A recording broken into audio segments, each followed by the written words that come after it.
4:1. Thank you, Lord, for this evening, bringing us together once again with your mighty grace. As your word says in the letter of James, chapter 1, verse 5, any of you lack wisdom, let him ask God, who gives generously to all without reproach, and it will be given to him. Lord, we gathered here because we lack your wisdom and knowledge. We seek your wisdom, Lord.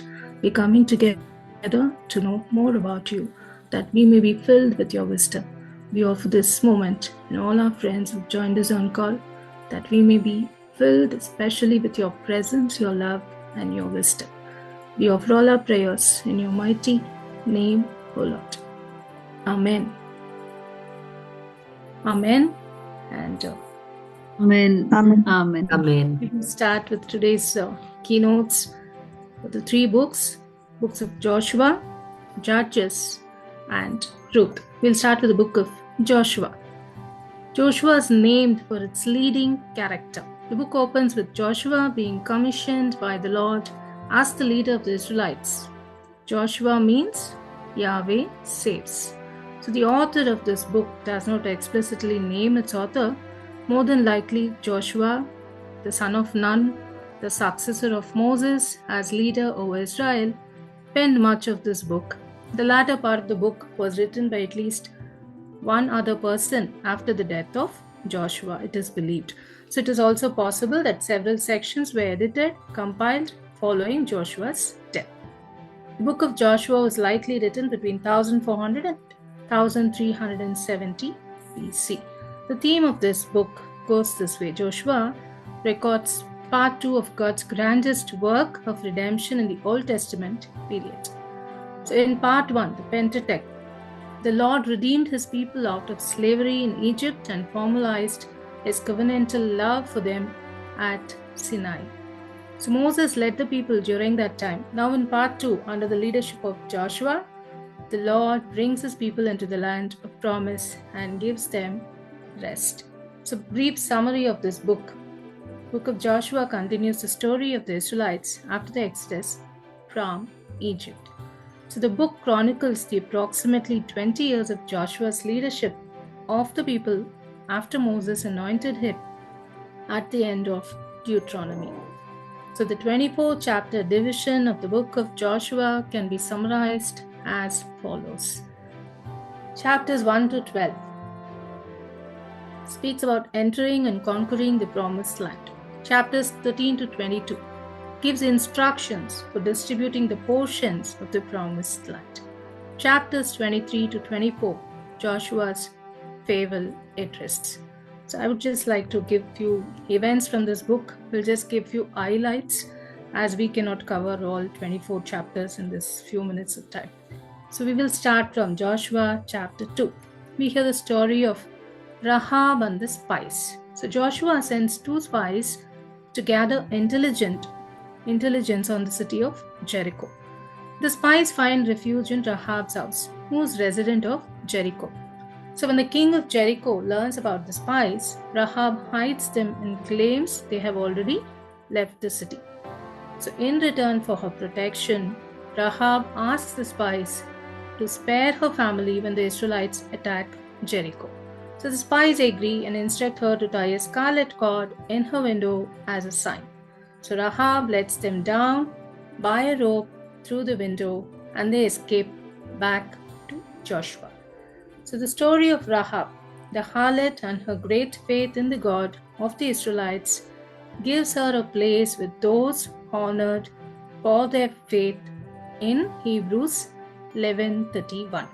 There is one more woman I have told before. I don't know whether it's on chapter-wise keynotes or on book-wise keynotes. There's another woman honored for faith in Hebrews is also Sarah.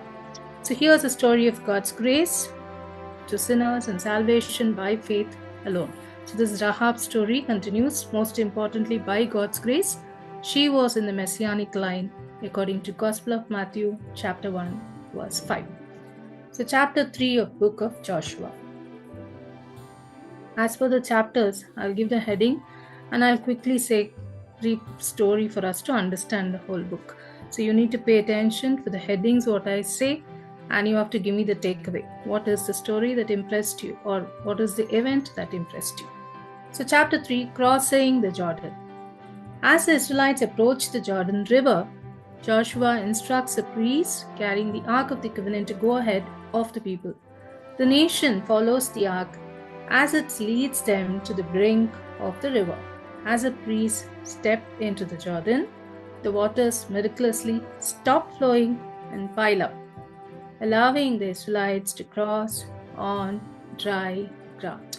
So the ark stays in the middle of the river until everyone has crossed over.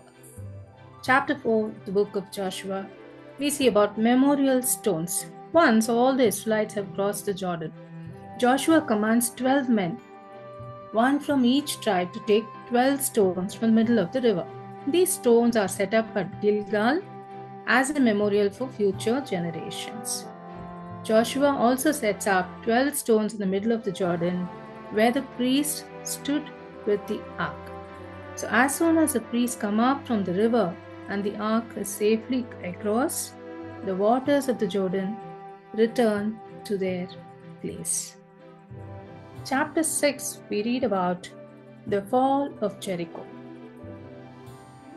God gives Joshua specific instructions on how to conquer Jericho. The Israelites are to march around the city once a day for 6 days with the ark and 7 priests blowing trumpets of ram's horns. On the 7th day, they had to march around the city 7 times. On the final round, with a long blast of the trumpets, the people shout and the walls of the Jericho collapse. So the Israelites then take the city. Chapter 10 of Joshua. The sun stands still. 5 Amorite kings form an alliance to attack Gibeon due to their treaty with Israel. The Gibeonites call on Joshua for help, and the Israelites march out to battle. God assures Joshua of victory and even hurls hailstones from the sky to help defeat the enemy. In a miraculous event, Joshua asks the Lord to make the sun stand still, and it does, prolonging the day until the Israelites achieve victory. So the 5 Amorite kings are captured and killed, and Joshua leads a campaign through the southern cities, conquering them. So one of the crucial key word in the book of Joshua is Joshua chapter 1, verse 8. Can anyone read? Joshua 1:8.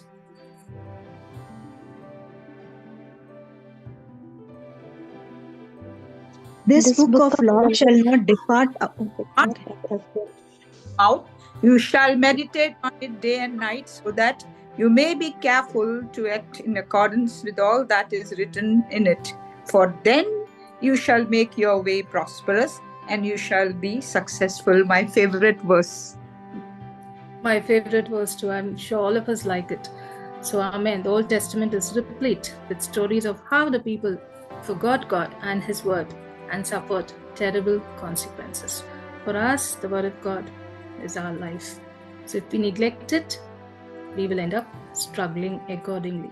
But as you read, as the word says, if we take it to our heart, the principle of verse 1:8, we will be complete and be able to be of use in God's kingdom. We also read this in 2 Timothy chapter 3, 16 to 17, and we will find that God's promises will be ours as well, as per Joshua 1, 8 to 9.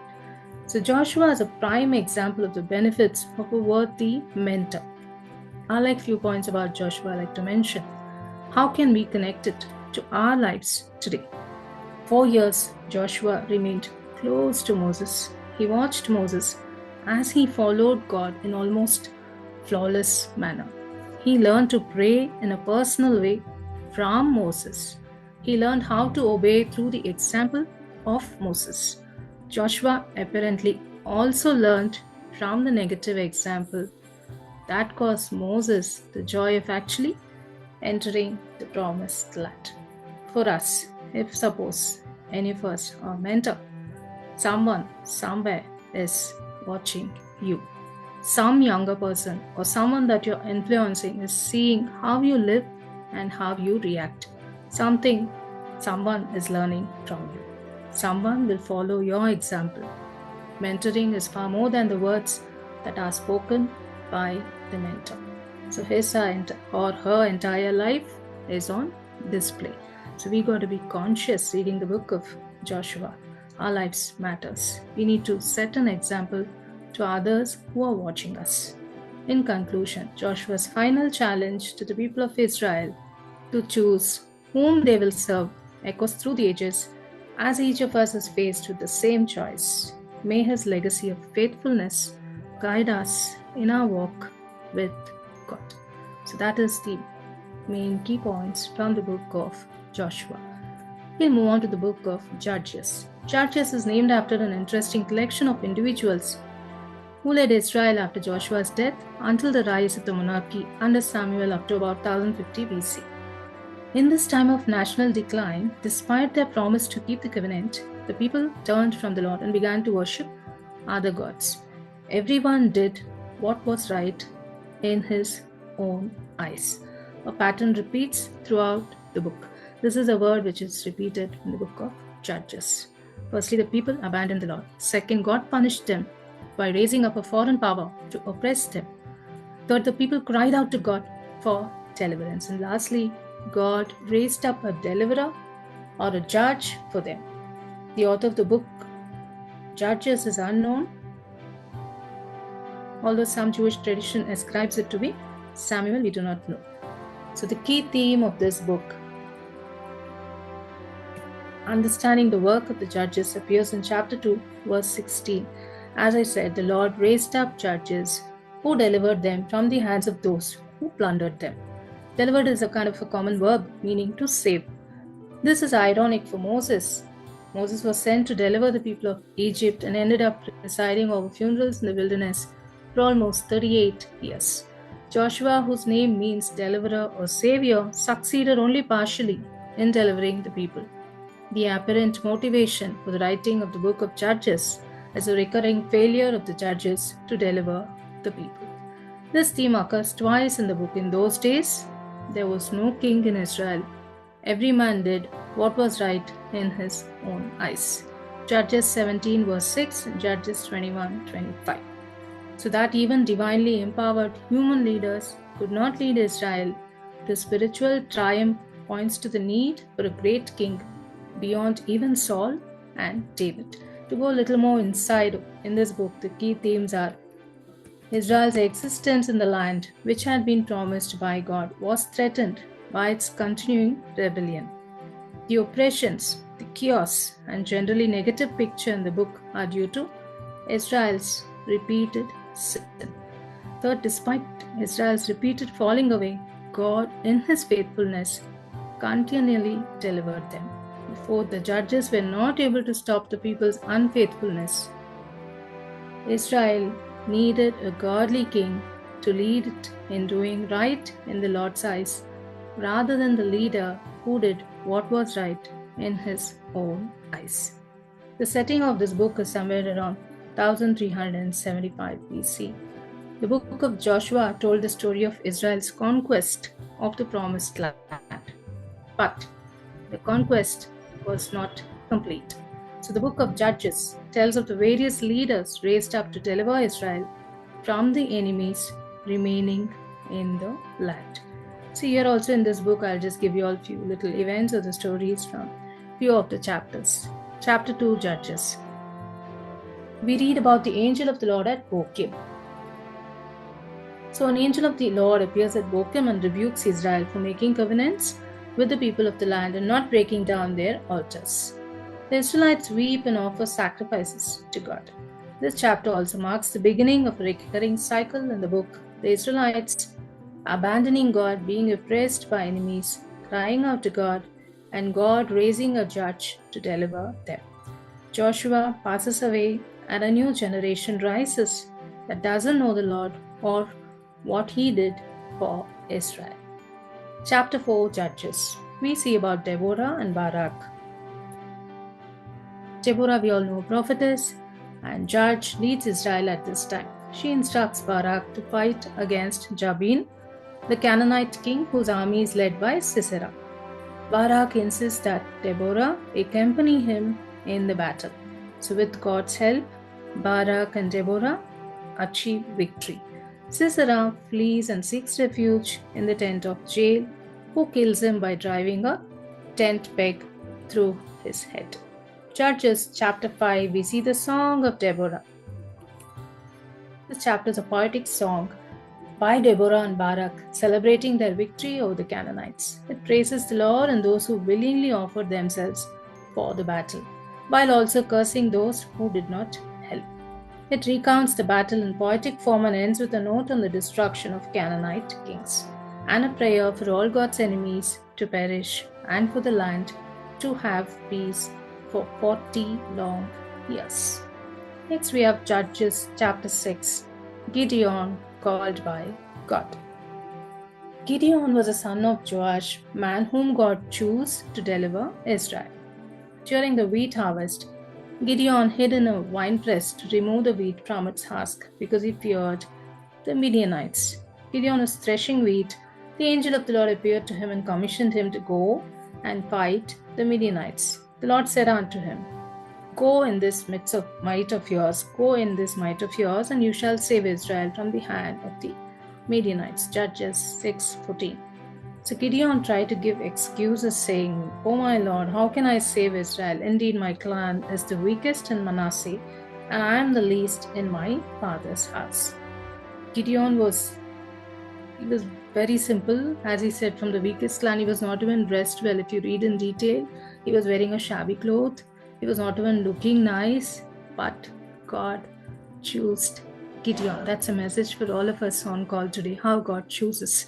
But God assured him, saying, Surely I will be with you, and you shall defeat the Midianites as one man. God gives him a promise. Judges 6:15-16. So Gideon couldn't believe what he was hearing, that a man as weak as he was timid, from the weakest family. How could he win? So Gideon asked for a sign to confirm that the Lord had indeed chosen him. So he told God, Show me a sign that it is you who talks with me. So the sign that Gideon requested was that the Lord would accept his sacrifice. So he quickly prepared a young goat and some unleavened bread and placed it on the rock as guided by the angel. The angel of the Lord touched the sacrifice using the tip of his staff, and the sacrifice was consumed. So after this assurance, the angel left Gideon to perform his duty. Gideon's family was as idolatrous as the rest of the Israelites. So as his first task, God commanded Gideon to destroy the altar of Baal that belonged to his father. Then he was to build an altar to God on the rock which he had offered a sacrifice that was consumed by fire. Because Gideon feared the people who were so loyal to Baal, he decided to destroy the idol at night. In the morning, when the people realized what he had done, they were so angry at him.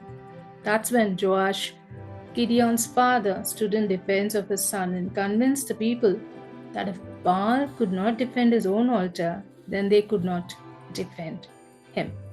So this led Joash renaming Gideon Jerubbaal. Jerubbaal meaning let Baal contend against him, because he has thrown down his altar. Judges 6:32. Then we see about the test of the fleece. Even after all these encounters with God, still Gideon was timid, unsure of his calling, like us. Every day we receive blessings, we feel the presence of God, we hear God's voice, everything is going well, still some kind of a doubt is on our mind. Is God with us? Am I doing right? Is God talking to me or someone else talking to me? Am I in the right track? Same way Gideon also had a feeling. He still wanted assurance that God was going to save Israel through him. So Gideon asked for another sign. He asked that the Lord make a fleece wet overnight while the ground remained dry. And the Lord did it.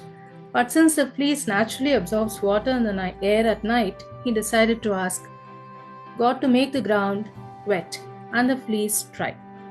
And the patient Lord did it again. So all doubts having been cleared, Gideon's timidity turned to courage. He was ready for battle. And how did he battle? It was a law those days in Israel that some men were to be excluded from war. This included those who were fearful. But all those who were gathered for war, most of them were fearful. So Gideon feared to exclude anyone because the army of the Midianites was so large, almost about 135,000 men. However, God asked Gideon to tell the fearful men to go home, and finally 22,000 left his army. As if this was not enough, God gave the warrior a water drinking test. Finally, only 300 men passed. Judges 7:5-6 says, Gideon took the men down to water. There the Lord told him, separate those who lap the water with their tongues, as a dog laps from those who kneel down to drink. So 300 of them drank from cupped hands, lapping like dogs, and all the rest got down on their knees to drink. So at this point, Gideon could only trust in the guidance and power of the Lord. By all standards, the 300 men in his force were very small compared to the great army of their enemies. The Amalekites and the Midianites were as the sand by the seaside for multitudes. Judges 7:12. Despite the odds, God gave Gideon encouragement for the coming victory. On a night visit to the enemy's camp, Gideon overheard an enemy guard's dream that he was going to win the battle. So he quickly went back to the camp and organized his army. And in Israel's complete dependence on God, the Lord set every man swore against his fellow, even throughout all the host, and the host fled. Judges 7:22. So the children of Israel came from all corners and fought against them till the enemy was defeated and their kings killed. Thus, Midian subdued, and the country was in quietness for 40 long years in the days of Gideon. Judges 8:28. This is the story of Judges, and what we learn from this: God can call anyone and use anyone for his work. Gideon was the weakest man from the weak family, yet God chose him. God doesn't depend on our numbers or strength to fight the enemy. He needs faithful people who are ready to be used by him. Judges chapter 16, Samson and Delilah. However strong a man is, however powerful, however gifted you are from God, there comes a weakness which we are invited to be careful with. Samson falls in love with a woman named Delilah. The Philistine rulers bribe her to discover the secret of Samson's strength. After 3 attempts, Samson finally reveals that his strength lies in his uncut hair. So Delilah has his hair cut while he sleeps, and he loses his strength. The Philistines capture him, gouge out his eyes, and imprison him. In the end, Samson brings down the temple on the Philistines, killing many and himself in the process. The book of Judges ends by highlighting the lawlessness and moral decay of the time with the impressive line. In those days, there was no king in Israel. Everyone did what was right in his own eyes. Disobedience always brings judgment. The Israelites present a perfect example of what we are not to do. Instead of learning from experience that God will always punish rebellion against him, they continue to disobey and suffer God's displeasure and discipline. The book of Judges is a testament to God's faithfulness. Even if we are faithless, he will continue to remain faithful. 2 Timothy 2:13 says. So though we may be unfaithful to him, as the Israelites were, still God is faithful to save us and preserve us. 1 Thessalonians 5:22. And to forgive us when we seek forgiveness. 1 John chapter 1, chapter 9. So the stories in Judges are intense, sometimes violent, but they serve as powerful lessons on the consequences of turning away from God and the endless mercies. May this summary inspire you and me to deepen our understanding in God's Word. The last book for the day, Book of Ruth, is a small book, beautiful narrative book from the Bible, tells us the story of Ruth, a Moabite woman, and her journey of loyalty, love, and faith. Chapter 1. The setting and the character of this book is story set during the time of the Judges, a period of turmoil for Israel. The main characters in this book are Ruth, her mother-in-law Naomi, and Boaz, a relative of Naomi. Chapter 1 speaks about after the death of her husband and sons, Naomi decides to return to Bethlehem from Moab. So Ruth, her Moabite daughter-in-law, insists on staying with her, famously saying a popular verse in the book of Ruth, "Where you go, I will go. Your people will be my people, and your God, my God," says Ruth. So chapter 2, Ruth gleans in the fields of Boaz, who shows her kindness and generosity because of her loyalty to Naomi. Chapter 3, Naomi encourages Ruth to seek marriage with Boaz as a kinsman, redeemer, or relative who can marry a widow to preserve the family line. Chapter 4, Boaz marries Ruth and they have a son named Obed, who becomes the grandfather of King David, placing Ruth in the lineage of Jesus Christ. The key themes in this book highlights themes of loyalty, kindness, and God's providence. It also shows how acts of faith and kindness can lead to unexpected blessings and how God works through ordinary people to fulfill His purposes. This is a short but profound story that has inspired many with its messages of faithfulness and redemption. With this, we complete the 3 books, Book of Joshua, Judges, and Ruth, the summary and the stories and the key themes of the 3 books. I'll just ask 2-3 questions and you all can tell us your takeaway. Joshua 1:3. What specific qualification was put on the land to be given to Joshua and the people? Every place that the sole of your foot will tread upon, I have given to you, as I promised to Moses. Right. Joshua 1:5. What promise did God make to Joshua? No man shall be able to stand before you all the days of your life, just as I was with Moses. So I will be with you. I will not leave you or forsake you. Right. Amen. Joshua 2:11. Where was the Israelites' God, according to Rahab?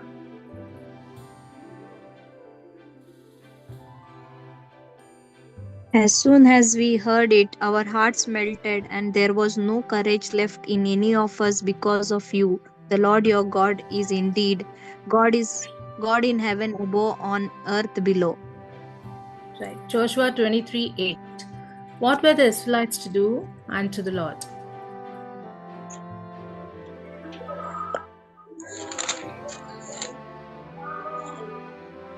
Yes. What were Israelites to do unto the Lord? Joshua chapter 23 verse 8. They were to Hold fast. fast on the Lord your God, as you have done to this day. Right. Judges 1:8. Which city did Judah capture and set fire to it?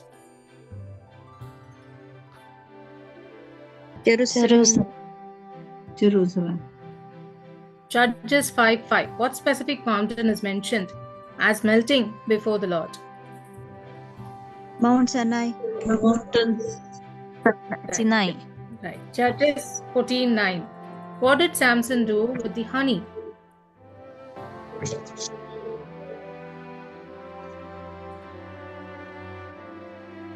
He scraped it out into his hands and went on eating as he went. And he came to his father and mother and gave sound them. Please mute behind. Mute பண்ணுங்க. Please mute behind. Yeah, go ahead, ma'am.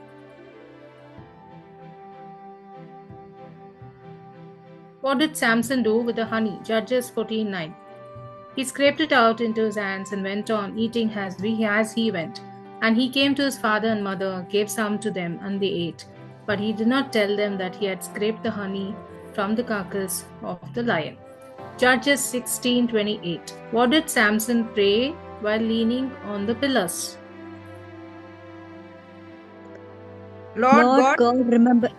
strengthen me only this once, the act, so that with this one act of revenge, I may pay back the Philistines for his 2 eyes. Right. Judges 20:28. Who was a priest of God when Israel appeared at the tabernacle and the ark of the covenant? And what did God promise? Son of Aaron, Eleazar. Pinehas. Right. Yeah, in detail. Okay, Ruth 1:6. Why did Naomi decide to go back to Israel?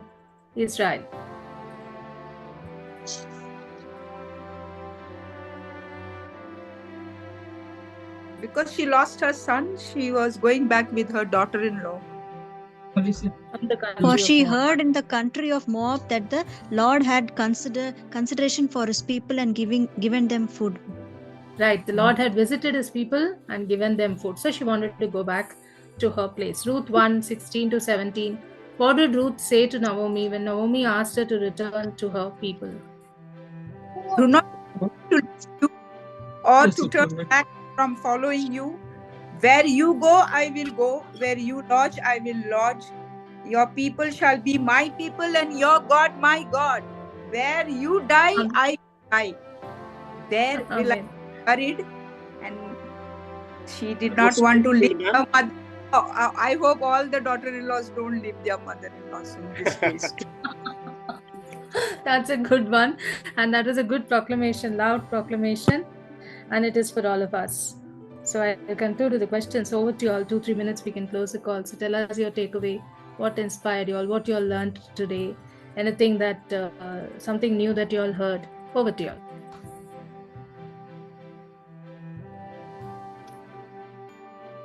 Thank you, Anita ma'am and Nathan brother, for inspiring us to meditate and repeat the scriptures and meditate upon it as per Joshua 1:8, day and night, and because that will make us successful and prosperous. Amen, amen, amen. Amen. Amen. Thank you. St. Anne's must have heard this summary little bit, maybe it may be repeated, I do not know. But it is really wonderful that you all have joined again and sticking to Joshua 1:8. Amen. Beautiful. Some things maybe I would have said when I shared in that parish, but every time I change, so just few little things must be the same. Okay, over to you all.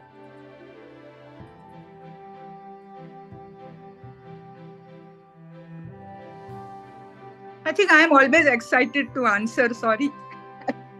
No, most welcome. You should. I would like to follow Gideon's. I like his character. Gideon's story, yeah, my favorite too, sir. Always I'll be waiting where to share Gideon's story because it's very touching, no? Gideon, Yes, that's true. Very exciting story to know about our God, how He selects people. Though he is simple and his modesty, but he has taken God's word and he has been challenged. He has been fighting with the God for everything, and he got everything rewarded for that. Amen. And any other events, stories that touched you all? Anybody else wanted to share? Any language is okay. So you have to be quick before the call gets cut. Joshua was new to the few who St. Anne's Joshua was new. So anything that impressed you all in the book of Joshua, you can share. Sister, why the stones only taken from the Jordan mid of the river? Why not from the land side? Nathan sir, can you take up this? Yes, ma'am. Say basically, not expertly telling you very, precisely, but the old water stopped when the Ark of Covenant was taken to the river. The Jordan River stopped. Okay. Up